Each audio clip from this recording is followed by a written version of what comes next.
হ্যাঁ, ভালো আছো তোমরা? নিশ্চয়ই ভালো আছো। দেখো, সব ঠাকুর পুজো তো হয়ে গেল। এবার চলো দেখিয়ে দিই। দেখো, আজকে আমার স্বামীর, ঠিক আছে, 4ঠা জুলাই, এই জায়গায় লেখা আছে এখানে 4ঠা জুলাই ওনার মৃত্যু হয়েছিল। গোবিন্দ মন্দিরে ভোগ দিয়েছি, এখনও আনা হয়নি, আনবো। তার আগে ফটো টটো মুছে চন্দন টন্দন দিয়ে পাতলাম।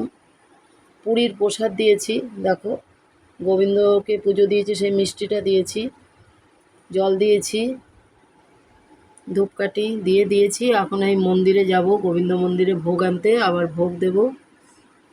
হ্যাঁ, এই কীর্তন দেওয়ার ইচ্ছা আছে, দেখি।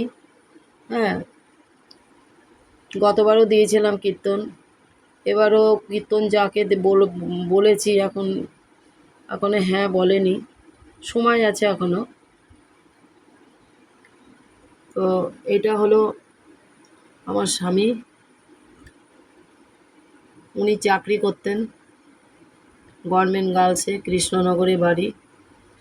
এখন ওনার এক ছেলে আছে, উনি করছে, এক মেয়ে আছে, বেলঘরিয়াতে যাওয়া আসা করি, বেলঘরিয়াতে বিয়ে দিয়েছি।